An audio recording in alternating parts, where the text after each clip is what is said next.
Bajaj free rider electric ബൈക്കിന്റെ കാര്യം കഴിഞ്ഞ ദിവസങ്ങളിൽ പറഞ്ഞിട്ടുണ്ടായിരുന്നു.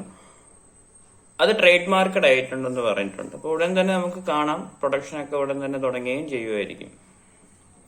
ഹ്യുണ്ടായി AX1ന്റെയും പ്രൊഡക്ഷൻ തുടങ്ങിയിട്ടുണ്ട്.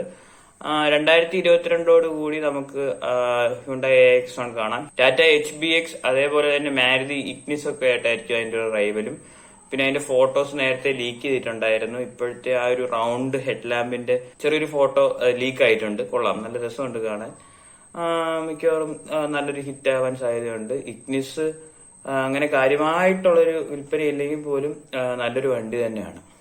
വോൾവോ XC90 അവരുടെ ഫ്ലാഗ്ഷിപ്പ് SUV എന്ന് പറയുന്ന വണ്ടി അടുത്ത ജനറേഷൻ തൊട്ട്, അതായത് ഇനി അടുത്ത വർഷമായിരിക്കും, അടുത്ത വർഷം തൊട്ട് ഫുള്ളി ഇലക്ട്രിക് ആയിരിക്കും വരാൻ പോകുന്നത്. നേരത്തെ XC60യുടെ കാര്യവും ഇങ്ങനെ ഇലക്ട്രിക് ആവുമെന്ന് പറയുന്നുണ്ടായിരുന്നു. ഇപ്പൊ XC90 എന്തായാലും ഫുള്ളി ഇലക്ട്രിക് ആവും എന്നാണ് പറയുന്നത്.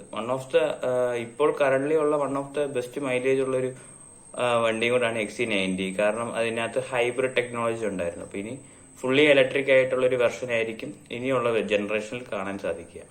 മാരുതി സുസുക്കി ഇപ്പോൾ പുതിയൊരു ഇത് പറയുന്നത് എന്തെന്ന് വെച്ചാൽ 1.5 litre diesel engine, DDS2D diesel engine തിരിച്ചു കൊണ്ടുവരുമെന്ന് പറയുന്നുണ്ട്. XL6 ആദ്യമേ ഉണ്ടാവുക. അടുത്ത വർഷത്തോടു കൂടി 2022 കൂടി ആയിരിക്കും വരുന്നത്.